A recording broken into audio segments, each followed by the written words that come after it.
get up, let me begin. This is TWSN. You ain't heard about us yet, well you better know now, because it's the place that it all goes down. Get up, let me begin. This is TWSN. You ain't heard about us yet, well you better know now, because it's the place that it all goes down. Shout out Young Swish.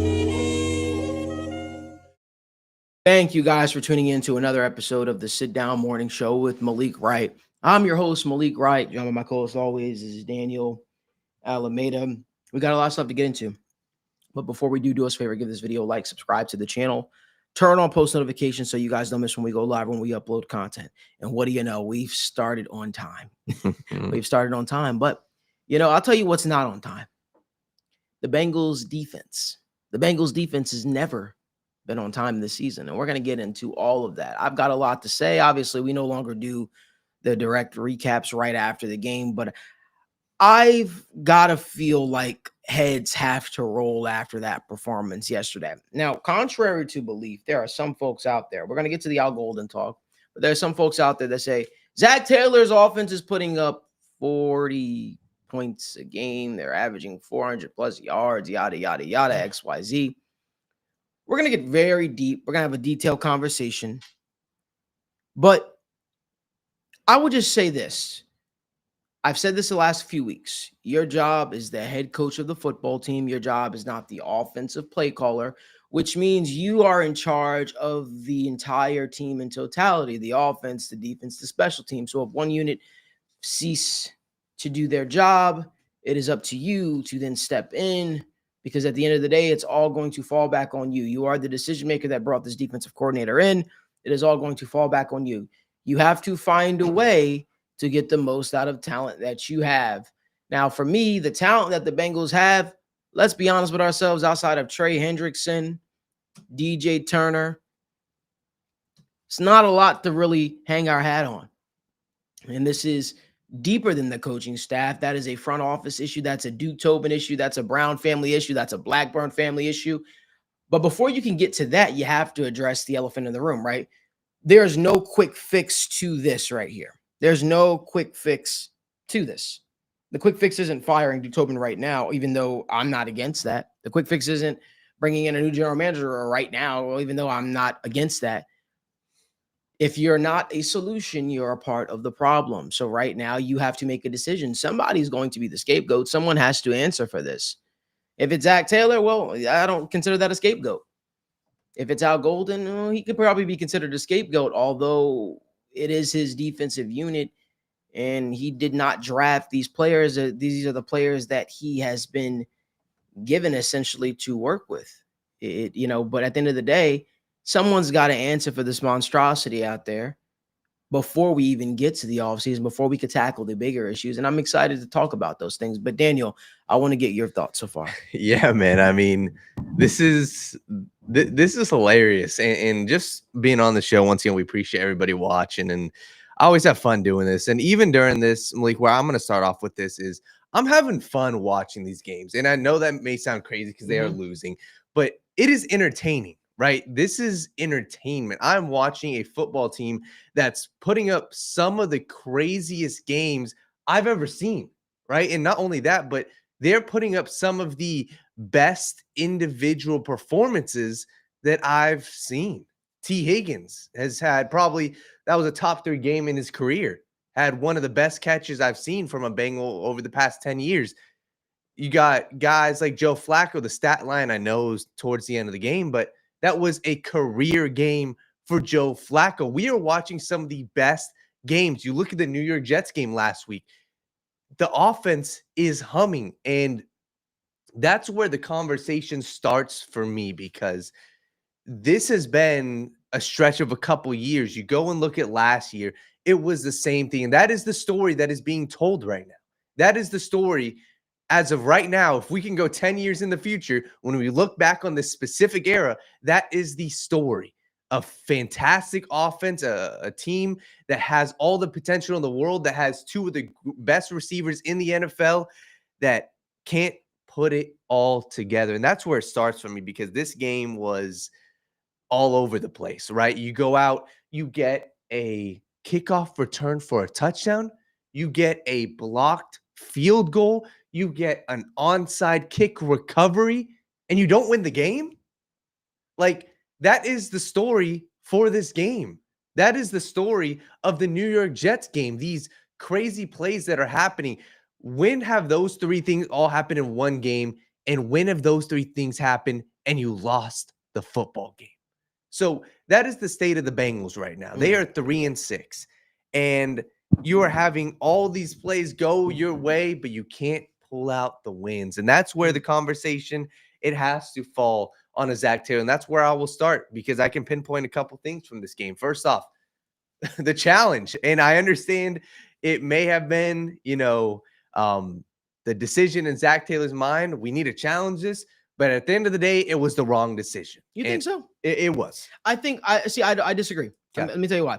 I think at that point he was grasping on straws and he was trying to build some type of positive momentum. He thought there was a slight chance where that could have been the case. But I also think that speaks to a greater issue of him having his hand in the offense a little bit too much and being his focus being elsewhere. Obviously, he relies on people from up top to tell him, hey, challenge this. So he got bad intel, bad info there. But at the time, it looked like they were holding on by a thread, to be quite honest with you. Yep. And I think his thought process was, we have a chance to potentially get the ball back. Let's challenge that. I don't really have too much of an issue with the challenge. Sure. I'm not a Zack Taylor apologist. I don't have too much of an issue with the challenge, because I think at that point you're trying to build some type of positive momentum, because there wasn't really too much to go for there. That being said, in the most Bengal-esque, Zack Taylor-esque way, it came back to bite you in the ass, right? And I don't think that's something that anyone could have expected with that challenge. But sorry. Yeah, no, that's fair.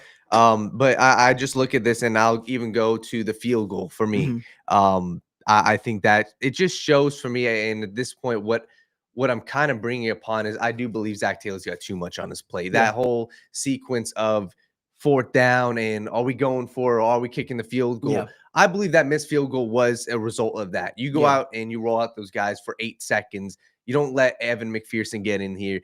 I believe at this point, in order for Zack Taylor, like, we can have the bigger conversation, but I think Zack Taylor's got to do something, right? And whether that's the Bengals say, hey, Al Golden is gone, or Zack Taylor gives up play calling. I believe at this point, continue. Sorry. You don't agree with that? I mean, you're 3-6. Zack Taylor is likely going to get fired at the end of the season. Yes, 100%. So if I am Zack Taylor, you've got to do something to kickstart your team. And in my opinion, I think the time for him giving up play calling, right, which is not even the discussion here. The offense is putting up 40+ points. Yeah. But even that, having that discussion, right, that the time that we have passed that time. Fair. This is, I think that the greater conversation you're having, right, and is more so, is he in over his head?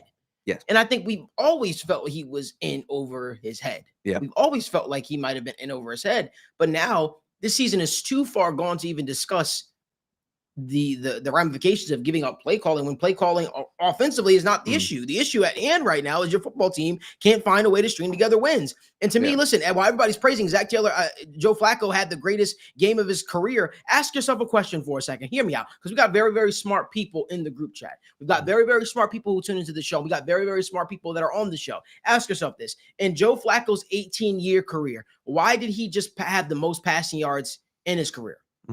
Why? Well, could it be because the offense has no balance? So you had 6 run attempts in the first half. The offense, listen, think about it. Think about how any other team would have operated. Any other team that would have operated that had a fully functioning offense would have, hey, let's run the clock out. Let's turn our offense into our defense, because we realize our defense can't stop a nosebleed. Let's run this thing out. Let's score. Let's win the game. But no, they had to take their chance where they can, which I do not blame them. They had to score, right? They had to score where they could. It's a double-edged sword. You had to score where you can, because you don't believe in the run game. It's not just that we can't run the ball. It's a thing you don't believe in the run game, because when you have success, you go away from it. When you have some type of semblance of success, you go away from it. Equally as being an offensive lineman for the Bengals, being a running back for the Bengals has to be the most frustrating thing, because guess what? You're going to get limited opportunities. You're going to get limited opportunities to carry the football.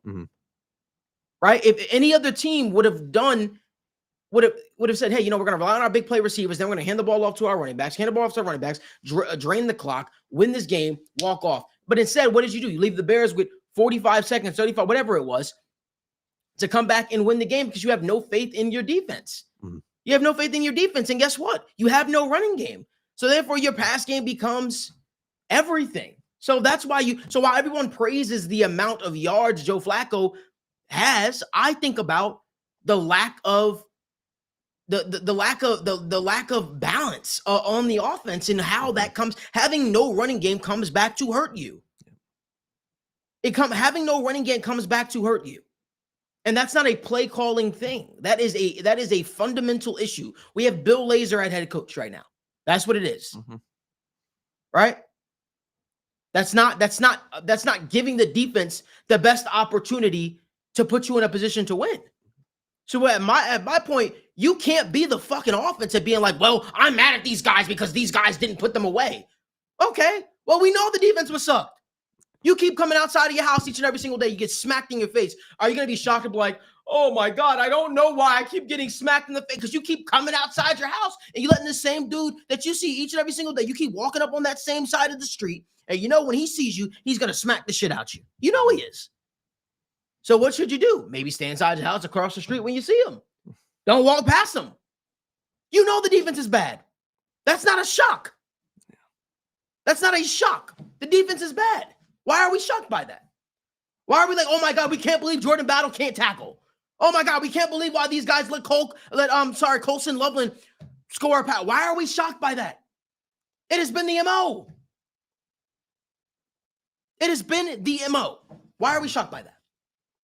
So when you get these type of results, what are you going to do to try to help not get those type of results? Are you going to try to play keep away a little bit more? These are real questions. Instead of just saying, oh, it's the defense. Yeah, we know the defense sucks. Now, guess what? You have a mutiny on your hands. You have the offense going at the defense. And defensive players don't even know what to say. So what do? They laugh and they leave the locker room and say, we'll talk to you on Monday. You know, I thought Paul Dehner Jr. said something very, very insightful.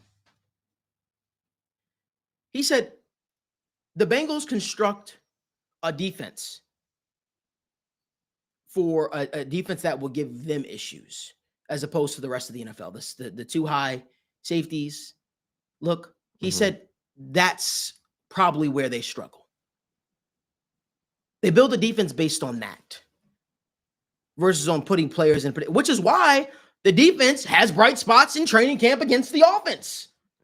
And why the defense will have defensive days and everyone's praising clips that come out from James Rapine or whoever, right? Because the defense looks good in training camp, but why doesn't it not translate on the football field? TJ Slayton was a game wrecker in training camp. Shamar Stewart was a game wrecker in training camp. But lo and behold, when the season starts, these guys don't show up, right? But listen, before we continue our talk, I think we got some video clip in the back. Let's roll the clip, Marissa. Let's put it together. Let's see what Chase Brown and Jamar Chase had to say about the Bengals' loss yesterday to the Chicago Bears. We just got to play complementary football. Like, we put the ball in the end zone and go up a point at the end, finish the fucking game. Like, just end it. Like, that's it. Like, that's what we need to do. Just end the fucking game. Like, make them get us the ball back. Let us fucking go to 22 victory and let's end the game. That's how I feel. You know, but we've taken steps forward. So offensively, so that's good. Like, you know, we're trying to control what we can control, and we're gonna keep doing what we can do. And you know, Flacco fought like a warrior today with, you know, the way his shoulder was. Like, you know, things aren't gonna be perfect, but you know, we made things work on our end, and you know, we made mistakes, we learned from them, but we just kept on fighting. And at the end of the day, like, you got to go to the very end.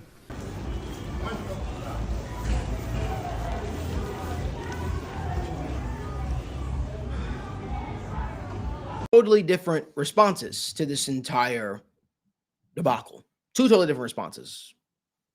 This is now interesting because you now have an issue on your hands. Yep.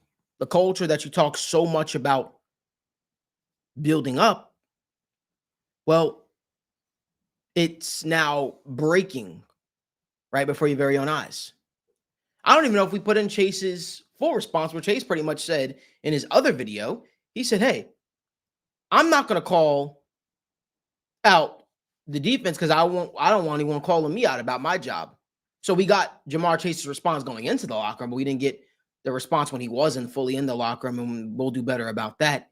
That all being said, I say that to say the response is not like anything you've heard before. The culture that you spent years talking about, raving about, is now cracking before our very own eyes. And if you don't believe me, I hate to say I predicted this, but go check out the video we just did where we said cracks in the foundation.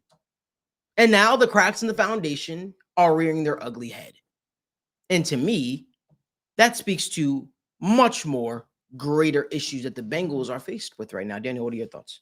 Yeah, this is the same, and I hate to say it, but this is the same conversation we had last year, except they're finally in a position where the season looks over. Last year, there was hope. There was excitement. There was an expectation that maybe we can sneak into the playoffs. But the conversation for me, and right now, is how does this team look when the season's over? How does this team look when there is no hope? And if this is what we're seeing with a 3-6 football team, what happens when the team's 3-7? What happens when the team is 3-8? And listen, Ja'Marr Chase, for as brash as he's been in post-game press conferences saying, go ask Zach, or I'm always open. That is one dude that has earned the right to say whatever the hell he wants. You go see other teams, Malik Neighbors, other wide receivers that are bashing on their team. And Ja'Marr Chase has a right to say whatever the hell he wants. But even in his press conference today or yesterday, he was like, listen, I wouldn't want those guys, coming for me. So I think that this just shows. And then going to the Chase Brown thing, once again, for me, I don't think that was necessary. I think Chase Brown was kind of a little wild for going out there and saying it, but it's the state of the Bengals. That is the truth. That is what the offense feels, and that is what's going on in the locker room. So I do think that Zack Taylor has lost this locker room. I do think that this Bengals team is starting to realize this ain't like last year. You don't got Joe Burrow that can potentially come in and save you. Nothing can save you right now. Might be wraps. And that's my problem and my concern for this regime, because they don't have something that they can fall back on the sword. They don't have last year saying, well, maybe it's 𝗦𝗡𝗎𝗪. They don't have 2 years ago saying, well, it was Joe Burrow's injury. We understand that Joe Burrow is currently injured, but you are 3-6. And as we're sitting here on November 3rd, Malik, to be honest with you, I got no hope that this season will be saved. And I think that this is going to get a hell of a lot worse. So the conversations that we had last year about maybe Zack Taylor's gone, or, maybe they're going to miss the playoffs, I think this is going to get a lot worse this season. And to be honest, I think it is going to end up with heads being rolled. And Zack Taylor even said in his post-game press conference, he was asked about the defense, and he didn't give a yes or a no answer when they said, hey, can you fix this defense? He did not say yes. And I think that is even Zack Taylor, to be honest, pointing the finger. I think that's what this team has come down to. And it's sad to say, but you look around the NFL, you look at teams like the Detroit Lions, you look at other teams, whether it's the New England Patriots, or hell, even the Philadelphia Eagles when they went through certain stretches. Yes, there were finger pointing, but there was a strong sense of unity and the people rallying around your head coach. The Bengals don't have that. They've got the offense pointing the fingers at the defense. They've got the defense running away from reporters now, apparently, and not wanting to face the media. They got the defense holding players-only meetings. They've got the head coach in his press conference pointing the finger, saying somebody's got to make a play, and not pointing the finger at himself. I think there's a lot of finger pointing here. And like TMH said in the comment section, he said, we haven't seen a total meltdown yet. Exactly. For as bad as this is right now, Malik, I think this is going to get a hell of a lot worse. What happens if you lose out of the bye week? What happens? It is going to get a lot worse, in my opinion, before it gets a lot better. And to be honest, I hate to say it, I think that this team needs it. I think they need it, because this is a product that they put out there the past couple seasons. Last year was a team that had potential to win a Super Bowl, in my opinion, and you don't make the playoffs. Mm-hmm. This is a team that needs a meltdown, and Just it. What? I think they need a meltdown, to be honest. What do you mean they need a meltdown? I don't think that this season can be saved. If we even go look at yesterday, there's no meltdown. The meltdown happened against the Jets. The meltdown happened against the Chicago Bears. I don't think you don't think so. I think it could get a lot worse. I don't wish that. I don't Really? wish that. No, I don't wish that. So what do you?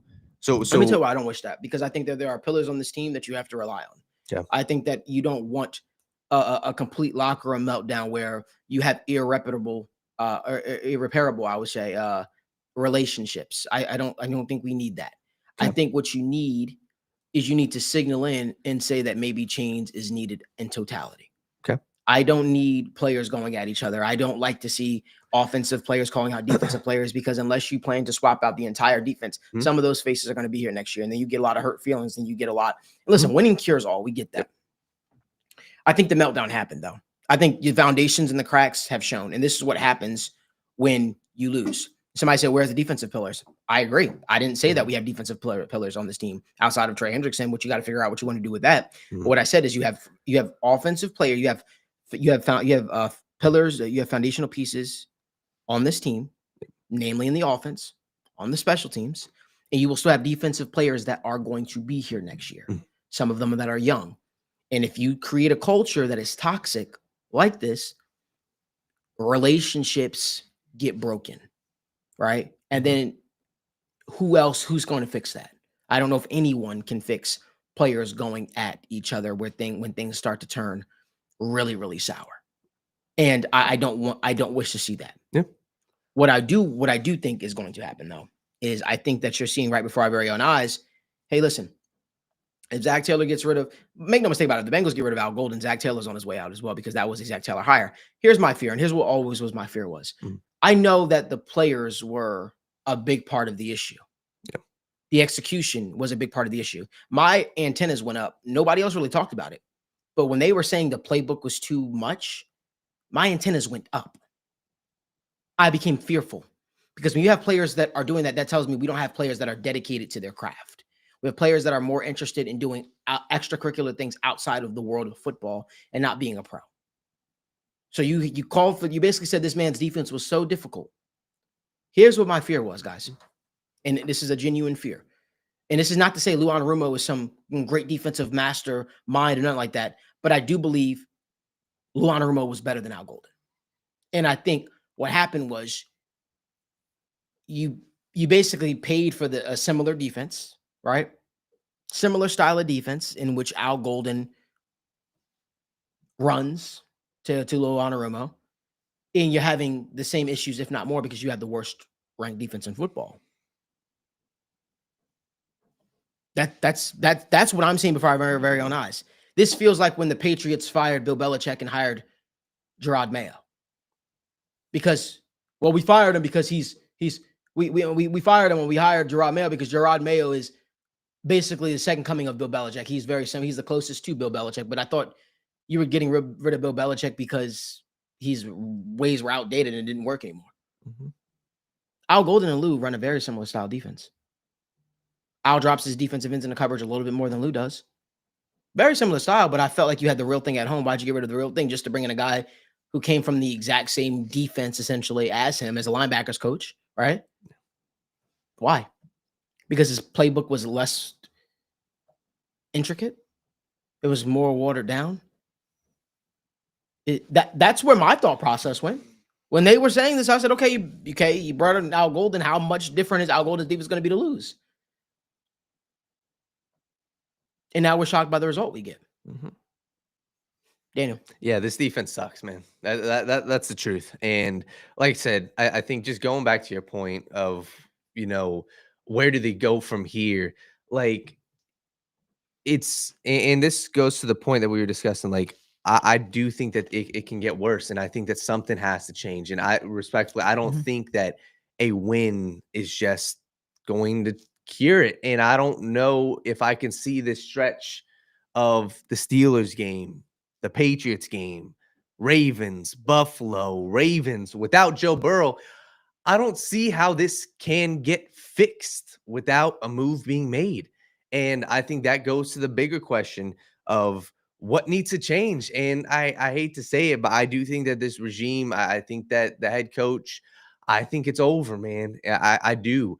And sure, they're going to go out there and they're going to fight like hell to, make the playoffs this season. But the question is, you also got a trade deadline coming up. So what do you do at the trade deadline? Are you trading away Logan Wilson? Are you trading away Cam Taylor-Britt? Are you trading away Trey Hendrickson? Because if you're not, then you're probably going in with the mindset, hey, we're trying to win games now.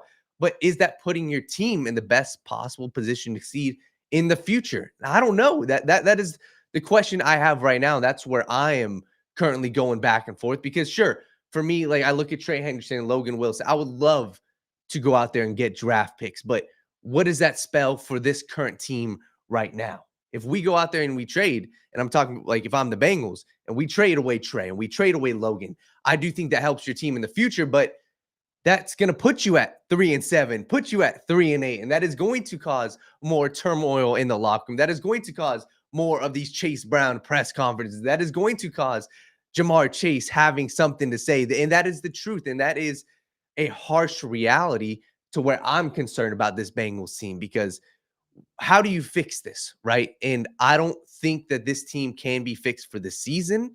So how do you fix it going forward? And that's my concern, because when we look at this team, they are obviously offensive built. And for people who are out there on Twitter saying they should go out and trade T. Higgins, in my opinion, I think that's a bad precedent. You shouldn't even consider that. You just gave the dude a contract. You have to find somewhere to build. And I think your building blocks are obviously DJ Turner on defense. I think Dax Hill is there. And I think that at the end of the day, your solution, and this is for the Bengals, was to draft Shamar Stewart, Barrett Carter, Demetrius Knight. You have to rally behind those guys. You have to. Those guys are in their first season. And for as bad as they performed, you put your token behind them. You said, hey, you guys are going to be the front runners. You guys are going to be the building blocks. And for as bad as Shamar Stewart has performed, you have to expect him to be that guy. Because if you don't expect him to be a cornerstone on your team, what the hell is the front office doing? And I think that is where the Duke Tobin conversation, obviously, we don't expect him to be fired, but that is a guy that has to produce. This linebacking room has to produce. And if they don't produce, I hate to say it, but I also believe that is on the front office, because we saw a defense with Lou Anarumo perform terribly in spurts, and we saw a defense right now, Al Golden's defense, in my opinion, looks 10 times worse than what we saw last season. So, what's crazy? The defense, the last 7 games of the season turned it around. Mm-hmm. And they said, we already made a decision after the Steelers loss. We're going to stick with it because change is needed. Now, you cannot sell to your fan base, because your fan base is extremely smart. I've got to believe your fan base is extremely smart. You can't sell to your fan base, hey, we're going to just fire another defensive coordinator, and that'll be the issue. No, this is going to result. This could have resulted. This is not going to result in the firing of Zack Taylor, Al Golden, right? And Duke Tobin's job should be, Duke Tobin's job has to be up for question. It has to be. It has to be, because this is piss poor. This is piss poor. This right here is terrible. Someone said, okay, who are some people that can come in and maybe take over? Maybe Burke, right? Burke on the Bengals staff. Maybe he could be the interim defensive coordinator. I have no idea. But to me, you won't sell to an extremely intelligent fan base that simply firing Al Golden is going to fix the issues again, because the lead man picked Al Golden to be, right, the in charge of the defense. Essentially, he picked him to be the head coach of the defense. So now you have to live and die by those results. Make no mistake about it, though, Daniel. Let's talk about something. Yeah. The Bengals are going to need an infusion of youth, but beyond just the infusion of youth through the draft, right? No. If the Bengals are going to fix their defense, they're going to have to spend big dollars. They're going to have to spend big dollars in free agency. They're going to have a 2021-esque type offseason where they're going to, that doesn't mean you go out there and splurge and you just go out and grab everybody, but you need proven guys. You need proven guys that have done it in the NFL on this defense now at every level, right? Maybe the linebackers will start to show some promise. Barrett Carter made a couple of nice plays yesterday, but you're going to need proven guys now. You're going to have to go out there and get game-changing guys at the defensive tackle spot, whether you're trading for somebody or doing something. That is what's going to help fix this defense, because it's clear the draft way of doing things has not gone your way, because guess what? The players just always seem to get picked right before you pick. But guys, we really liked him. Okay, and now what? So there's going to have to be answers to these problems now. You can't just simply just say we've had a problem for the last few off seasons and we don't know how to fix it. Giving BJ Hill an extension was a mistake. It's proven to be a mistake. Giving Jermaine Pratt that second contract was a mistake. It's proven to be a mistake. Letting Jesse Bates walk was a mistake. It's proven to be a mistake. Letting DJ Reader walk was a mistake. It's proven to be a mistake.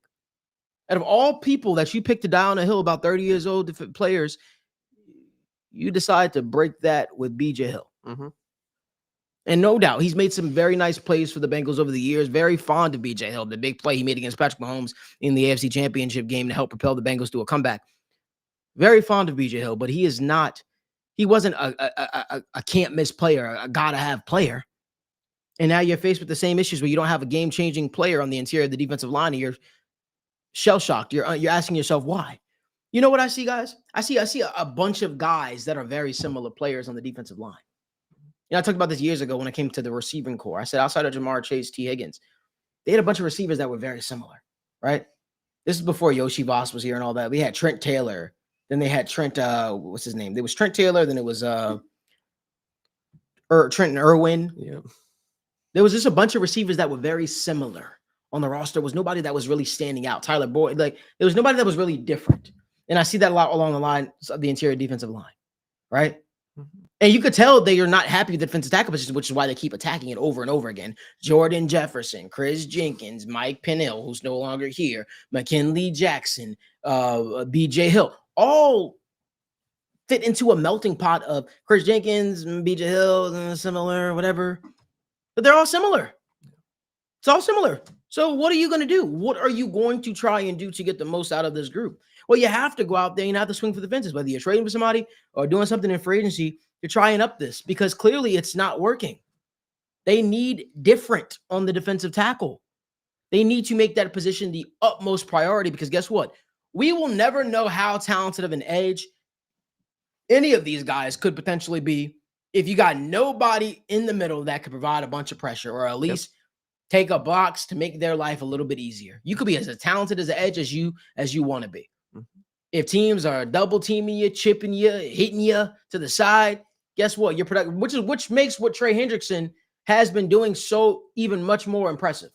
Doing all this without the help of a true dominant presence in the interior of the defensive line, a true three-tech, true difference maker at the three-tech spot, not somebody that's just a three-tech position. There's a lot of changes that need to be happening on the defensive line, but I'm here to tell you right now, when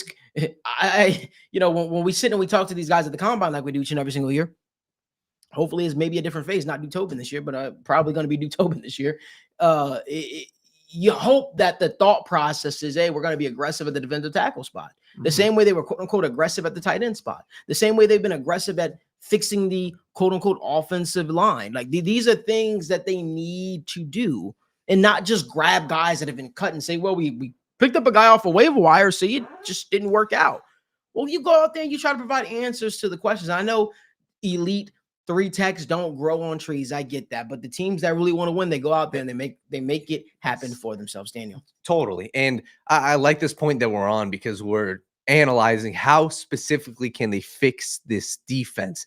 And for me, Malik, the point that I go to is, yes, they are trying on the defensive tackle. Sure, some of these other guys. But I look at the caliber of a Dalton Risner, of a Noah Fant, of a Joe Flacco, and I see the emphasis that they just put there in the back half of this offseason into this season, going out and making trades. That was for the offense. Why the hell is that not the same thing for the defense? Go look across the way in Philadelphia. Go look at Howie Roseman. That is the general manager of the year. And I know we can't necessarily compare the two, but the Bengals don't even have a general manager, somebody with the official title. Listen, and I'll keep saying this. I see people say, oh, you don't have to fire a dude, just demote him. No. You need to get rid of him completely, because any person that you would bring in here as a quote-unquote general manager, and he's still in the building, would just be a figurehead. Make no mistake about it. Make no mistake about it. If they brought in a quote-unquote general manager to hold this job, but they promoted from within, and Duke Tobin is still on the roster, Duke Tobin will still have the most autonomy in the family's ear to do and say whichever he likes. And I'm telling you right now, that is not the way to go about it. You need a true, you need an outside voice. You need an outside voice right? And I know Trey Brown is a guy that people have liked the whole 9 yards, but we will never know what Trey Brown could actually be if he was promoted to general manager and then Duke Tobin unless Duke Tobin was out. Because we don't know if his philosophy is different. But you also need the reason why I'm a fan of the outside perspective is because I think that you can get so indoctrinated by a team, by a family, by a group, being around them for so long that you could sort of have your ways be similar to theirs. You need an outside voice, a fresh face, a fresh voice. Chris Greer just lost his job of the Miami Dolphins. And say what you want about Chris Greer, the guy did take swings. Yes. He did take swings. He was aggressive. Sure, he was slow to trade some of his draft picks the whole 9 yards, but they at least were active and they were aggressive. And he was there. And this is another point. Chris Greer was with the Miami Dolphins since 2000. He worked his way up. He worked his way up. Yeah. He's basically been family to Stephen Ross. And I know that he, obviously, the Tua conversation, the Tua contract was a big reason why, but that is proof that another team just fired their general manager for the similar things in something we've discussed, the finger pointing that, has been brought out. I think it is important to look. The defense is a problem, that yes, but it is not solely on the defense coordinator because you just fired one last year. So you've got to look inward. So I just want to bring that up because it's true. Chris Greer was there for 25 years and they finally said enough is enough. Yeah. I mean, because listen, change is needed. And when you change coaches so much, and that's why you got to think something down the pipeline has to happen, right? Because are you going to fire Zack Taylor after he put up 40 some odd points with a backup quarterback? Or even though I think that there are some fundamental issues with Zack Taylor, it's a tough sell. It's a tough sell because it's like, hey, who's the obvious candidate that you think is coming in is going to be a leader of men that's going to, I think the bigger thing that's going to hurt Zack is the cracks in the foundation. I think that's the biggest thing that's going to hurt Zack. It's not the offensive production, it's the cracks in the foundation. It's the players going at one another. And that is something that is starting to arise right before our very own eyes. So it brings up a different question. How do the Bengals fix the defense? Which is a two-part question. To our other question was, will the Bengals make any trades? So let's start there. Yeah. This is a two-part question. This is two-part. So how you fix it is directly tied to what you do at the trade deadline to accumulate more draft picks. I've got to think that, guess what? Trey Hendrickson's value through the roof. Jalen Phillips gets traded to the Philadelphia Eagles this morning. So therefore, the Niners are going to be in the hunt for a defensive end. They're firmly in the playoff hunt. They need a defensive end. Bosa's out for the year. Then you got now Mykel Williams out for the year. Guess what? We've got Trey Hendrickson on speed dial. What are you willing to offer us? But guess what? The price for Trey Hendrickson gets driven up. How much do the Niners value this season? How much do the Niners think that they can win this year? Are you willing to part ways with a second-round pick, a third-round pick, second and third-round pick? Jalen Phillips went for a third-round pick. So that tells me Trey Hendrickson's value has to go up. Why? Because, well, he was a sack leader last year. So what are you willing to give up for him? Hell, wouldn't shock me if the Bengals say, we want you first. Yeah. And to be honest with you, and this, maybe I'm disagreeing with you here. If I were in Duke Tobin's shoes, and if I were in the Bengals shoes, I don't know if I can look at my track record, and I don't know, to be honest with you, if they should trade Trey right now. Yeah. And that's just my thought process on this. And the reason why I come to that conclusion is I look at this defense and I see how poor it's been. And I see how piss poor the past 2 weeks have been. And I see how piss poor they were last year. But I look at Trey Hendrickson as the one bright spot. I look at Trey Hendrickson, and you go watch his games last year. You go look at him single-handedly changing the course of games. You look at that Las Vegas Raiders game. He completely destroyed the left tackle. You look at the left tackle that the Chicago Bears were rolling out yesterday. I can almost guarantee you Trey Hendrickson gets at least 2 to 3 sacks on that left tackle yesterday. Every single play, they were sending help his way. Joseph Ossai was cooking him, making him look like, like a backup offensive tackle like he is. And that is my fear with this team. And that was my fear heading into the season is how do they look without Trey Hendrickson? And we are seeing it. We are seeing how poor they look. I look at those 2 games against the New York Jets. I look at against this week specifically against the Chicago Bears. Trey Hendrickson has continuously been the Cincinnati Bengals closer on defense. And it is just a tough sell for me right now to look at that and say, hey, if Trey Hendrickson is a part of our future, I'm going to trade him away because he is the single-handedly been able to change the course of games. And I think that is what the Bengals team is needing. That is what they are hoping for. That is what they are waiting for. That is what they are praying that Shemar Stewart can be, is somebody that can wreck a game. And I believe that's Trey Hendrickson. So I do think it is valuable to have the Trey Hendrickson trade conversation. I agree with you. The price should be a first rounder. I agree with you there. Like, if I'm the Bengals, I'm not accepting anything less than a first or a second and change. There is no way I'm accepting a 2027 second round pick. I'm not doing it. I need a first or a second for this upcoming season. And I do think that that is worth the conversation. But to be honest with you, if this team has any hopes of trying to fight for this season right now, or even in the future, I think you keep Trey Hendrickson, because to be honest with you, the rest of this team ain't got no bright spots outside of DJ Turner on defense. So, let's talk about something. Someone said, in the comment, let me try to find it. They said, pretty much, I don't know, I lost it, but it was a good question. I'll try to find it. I think that at the end of the day, you know, you think about even the Logan Wilson thing. You look to try and trade these guys because you have to somehow try to extend and open this window as further as possible. What could you get for Logan Wilson? A fourth, a third round, and maybe a fourth, right? A team calling for that, a team that probably needs the help, whether it's the Colts. Hey, Lou Anarumo has that familiarity there, right? There's a lot that goes. That's what it was. Somebody said, yeah, Trey Hendrickson. Someone said, if you trade Trey Hendrickson, it will break the locker room. No. Trey Hendrickson is a guy that requested a trade already. Trey Hendrickson is a guy that held out, then held in, and did everything in between. He's not playing right now. Yep. He's not been. He hasn't been playing. Listen. It's going to get bad before it gets better. Like, that's just the God's honest truth. You can't think about, hey, well, this team might be upset. People are going to be hurt. Yeah, people are going to hurt. People are going to suck. The defense ain't getting the job done with Trey. And to be honest with you, I don't think Trey wins us that game yesterday. Really? I don't. I mean, really? Maybe he makes a game-changing play down the stretch. Yeah. Sure. Maybe he does, Daniel. But that's a lot. Teams have been scoring points on us all year round. Yep. All year round. Mm-hmm. I get it. I'm in the business of, like, listen, we are 3-6 right now. We are 3 and the Bengals are sitting at 3-6 right now. Mm-hmm. And I think part of this whole thing in totality, right, is removing emotions from it. Because at the end of the day, when the draft time comes and we're talking about all these players and all this kind of stuff like that, well, you don't have the assets to acquire said players. But you always feel like you have a huge appetite, but not enough food. Mm-hmm. Right? You got a huge appetite for all these guys that you want, but not enough food. And I think at the end of the day, you have to have a serious conversation with yourself. Like, are we even planning to sign Trey Hendrickson long term? Listen, you played with the guy all offseason. And you had no intentions to sleep with him. No intentions at all. You flirted with the idea. You had no intentions to actually sleep with him. You even lied and told him you would. You said, tonight's the night. Right? Mm-hmm. Trust me, I know. I had an interview with the guy lined up. Yeah, I know.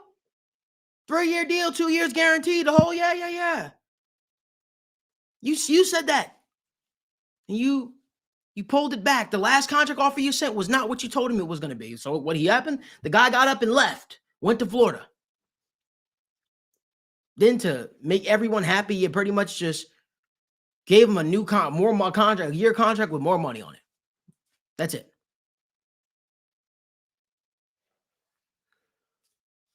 And then we're like, are they planning to sign Trey Hendrickson long term? If he's not a part of the long-term plan, trade him. It's just that simple. They signed Trey to a year deal because you know what they said? We're going to go in one last time. We believe Trey is going to help us win a championship the year. That's why they ripped up the contract, gave him more money for only a year. Because they said this was the year. And the plan behind that was, you know, he goes in, we win a Super Bowl, he goes in, gets paid, whatever. And that ain't happening. And now that's not happening. So you have to try and get something of value. You have to try and get something of value now. Because you're 3-6 right now. That dream, that pipe, what you had planned did not work out the way that you had initially planned.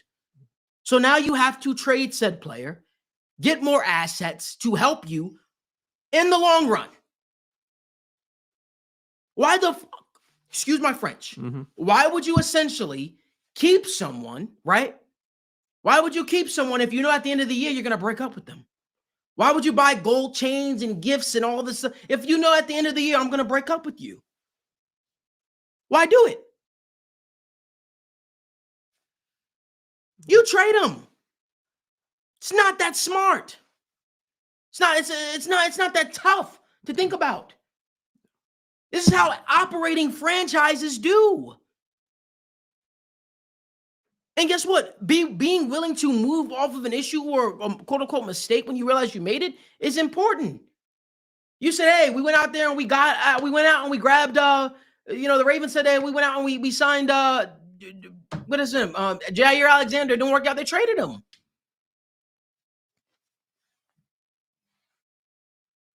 Somebody's Boolean 33 says, what if they do plan to keep him? Boolean 33. If they plan to keep him, why they flirt with the guy all season? Why they tell the guy they was going to extend them and they said no? All because they don't want to guarantee money into year 2. And their whole thing was, well, you're 30 some odd years old. You're going to fall off a cliff. Guess what? Everything that speaks to what the Bengals' vision was about Trey Hendrickson, quote unquote, falling off, even though I don't believe it, the numbers say they were correct. Albeit the numbers are skewed because he hasn't played and he's been injured. But guess what? They're like, whew, we didn't pay him long term. That's the whole point. If you believe that they actually plan to keep Trey Hendrickson long term, you tell me what the Bengals have done to make us believe that. Besides lie.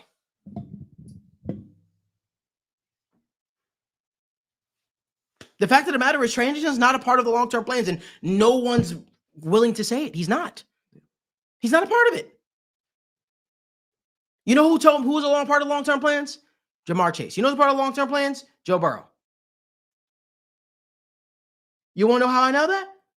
Because the moment that those guys were eligible for contracts, they paid them.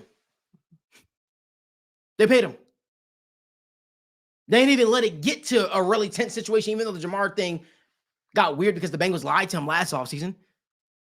But they immediately paid him because they didn't even want to let it get there. They said, hey, let's do it right now. T. Higgins at one point wasn't. And then he switched agents back to Ja'Marr, then it became a part of the plan. It became a part of the plan when it fits their value. If Trey Hendrickson's willing to get paid $18 million a year, he could be a part of the plan, sure. But at the money he's making or he wants, that's not a part of the plan. So if he's not a part of the plan, move on. This is how good teams, this is how you open a window. That's how you do it.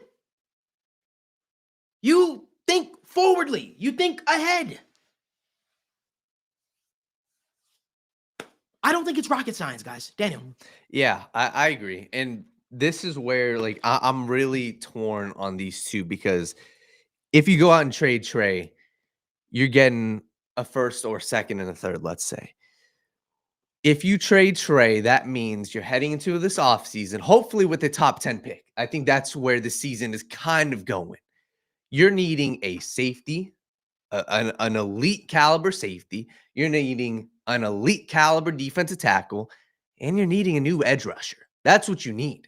Because when we look at this team right now, for as bad as they are, it looks bad everywhere. And I think the corners are a good bright spot, a solid building block. Dax Hill, DJ Turner, those guys are a solid building block because they are doing this without a pass rush. I want to be clear. They did not pay them late. They did not pay them late. Okay. Your definition of late versus the Bengals' definition of late, completely different things. They still had years on their contract. The only person that got paid late was T. Higgins. Ja'Marr Chase still technically had 2 years. He had a year and he had his fifth year option, right? Or was it a fifth? He still had those left on his deal. So when they extended him, it was early. Joe Burrow didn't even get there. They paid him right away. The moment he was eligible for extension, they paid him right away. Those are early. That is what we talk about by definition of paying them early. Now, they didn't pay Ja'Marr Chase as early as they could have because the moment he was eligible for extension, which is what they told him, they were going to pay him, but they paid him early. They didn't let it get to the final year of the deal. And talking about people talking about, hey, we're going to pay, when it comes to, a Trey Hendrickson. Trey Hendrickson's 31 years old? You're not building around a 31-year-old defensive end. You're not. You're not going to magically have a change of heart on Trey Hendrickson's contract, and unless Trey comes down off his price drastically. And when people talk about the value of Trey, I'm just answering a lot of these questions that are happening right now. Someone saying nobody's giving up a first for Trey. Probably not. But what I will say is I always say this, during the season, picks are less valuable than they are after the season. Teams are much more willing to part ways with picks during the season because they are blinded by we can win now. Right now, the 49ers are probably thinking, we can probably win now. We just need a pass rush. Mykel Williams is down. Nick Bosa is down. We need to make a move. That is how it works. That's how it works. But make no mistake about it. The Bengals have told you. They haven't lied to you. They've told you right before your very own eyes who's a priority, who's not. Trey Hendrickson was, just keep quiet and get out on the field. We need you. So we'll rip up your contract, give you another brand new 1-year deal, but that's it. That's it. Somebody said Burrow left quickly, avoided interview. Joe Burrow can't interview anyway. He's an injured player. Injured players aren't allowed to be interviewed. Daniel. Yeah. This whole team is there's just a lot of different parts and moving parts. And the basis for right now is this team is not competing right now. And that's where they should be in the mindset, because if they go out, and this talks about, being buyers and sellers, because I see some people saying, oh, they should be buyers. They should not be buyers at this trade deadline. You shouldn't. Because going out and who are you going to go out there and trade for? If it's a high-end guy like a Quinnen Williams, you're giving up a second-round pick. Bengals ain't doing that. They're not doing that right now. So the conversation, I agree with you. And looking at the defense, I think that I see guys like DJ Turner and Dax Hill. I like those guys, and those are two guys I think can continue to even improve. But it starts on the defensive line. The linebacking core, you could obviously improve, but I think you put yourself in this position. Demetrius Knight, Barrett Carter, those are two guys that you are hoping to build around. The defensive line is where it starts. And if we talk about trading away Trey Hendrickson, that means you would have, in theory, a first-round pick, a second-round pick, and at least another pick in the top 60. You got to build the defensive line. Pete Crowley, I like you. We usually are very respectful with one another. Don't disrespect me, please. I appreciate that. I'm not a cuck. I'm not none of that. I usually answer your questions. I told you straight up, the only person that got paid late was T. Higgins, because he had to be franchise tagged. Trey Hendrickson got paid late, but he didn't really get paid. His new contract got ripped up. That's a fact. We don't got a result to going back and forth with one another. But I usually respect you, brother, because you're always on the channel answering questions. Let's not disrespect each other. Daniel, continue. No, you're good. And that's where my mindset goes, is you have to win. And football is won in the trenches. And I think that's where the biggest problem is, because the Bengals are trying. Myles Murphy is trying. Shamar Stewart is trying. You spent 2 first-round picks on the edge. But if you go out and you trade away Trey Hendrickson, you got to go out and get a guy on the edge. And when I look at this free agency class, this is where my mind goes. The defensive tackle class in this year's draft isn't phenomenal. Obviously, you got a couple guys. You got Peter Woods from Clemson. You got the guy from Florida, Caleb Banks. We don't know how those guys are going to turn out. For me, I do think that you maybe have to resort to a trade if you want a dominant interior defense alignment. That's the truth. When you go look at this free agency class as well, it's not great on the defensive line. And that is the truth. The defensive edge rushers, you got Cameron Jordan, you got a bunch of guys who are 35, 36. There's no guy that's going to come in and change the face of your defense in free agency. So that's the problem that I have right now, because if you go out and you trade away Trey Hendrickson, it makes it tough for this upcoming season. I do think that this is a team that they should be looking this offseason. If you want a dominant defensive tackle, I think you got to look around the NFL, and you got to look at the Quinnen Williams, and you got to look maybe for a potential trade, because this defensive line, they need an infusion, and they just need an infusion of proven guys, because this defensive line is putrid. And without Trey Hendrickson, it is even worse. So that's where my mind goes. My mind goes also, Shamar Stewart has got to perform.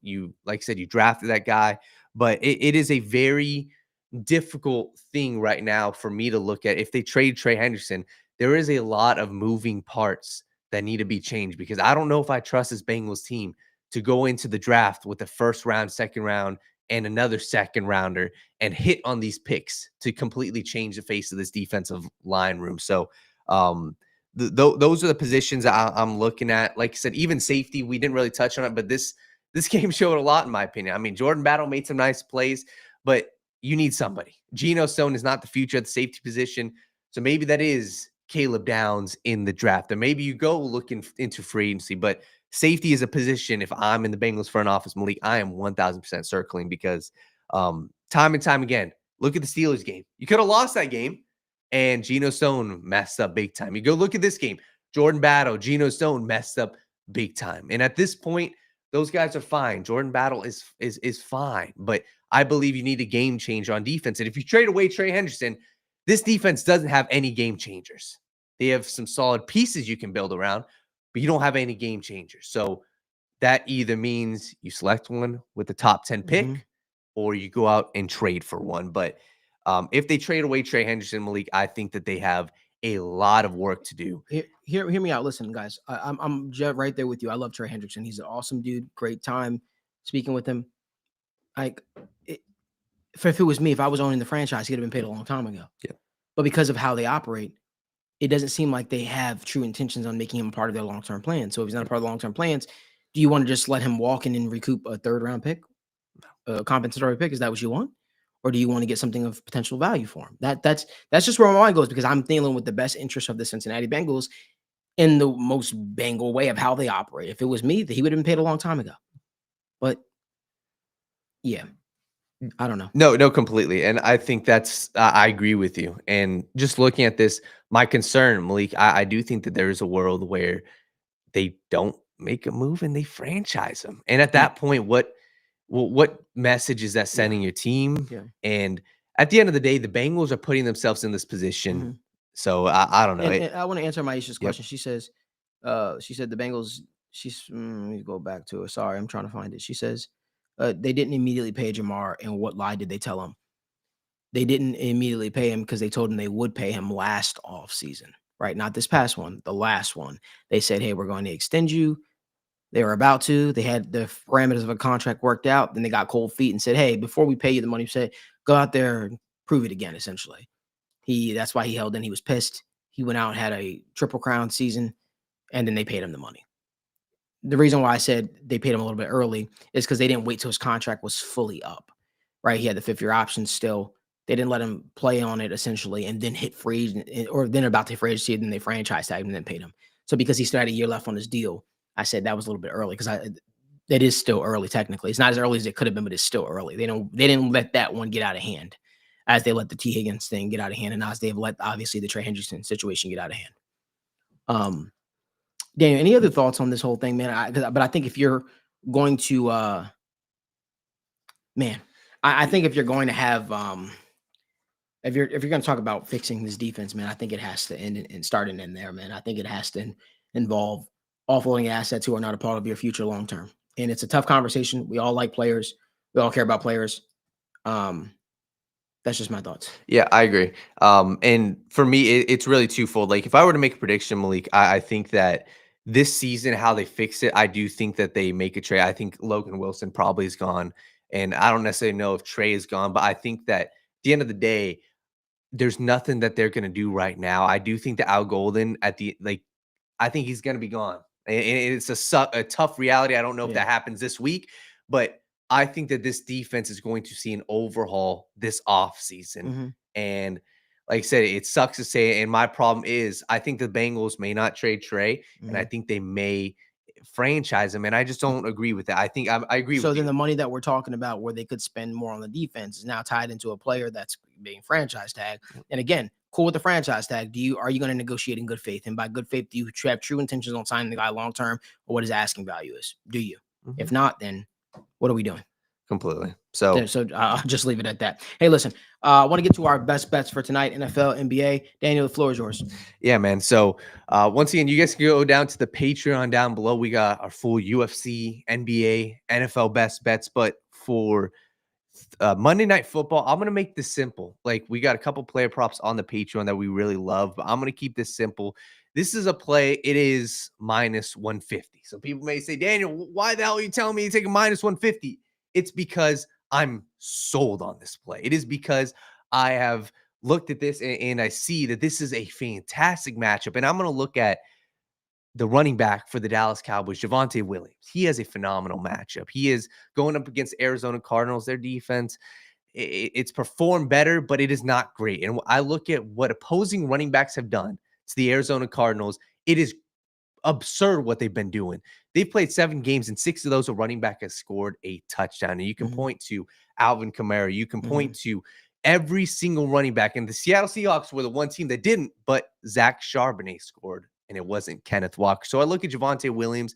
He is on a prolific offense for the Dallas Cowboys, -150. I love Javonte Williams to score a touchdown today. And looking to the NBA, there's a couple plays I really like. I look at the New York Knicks versus the Washington Wizards.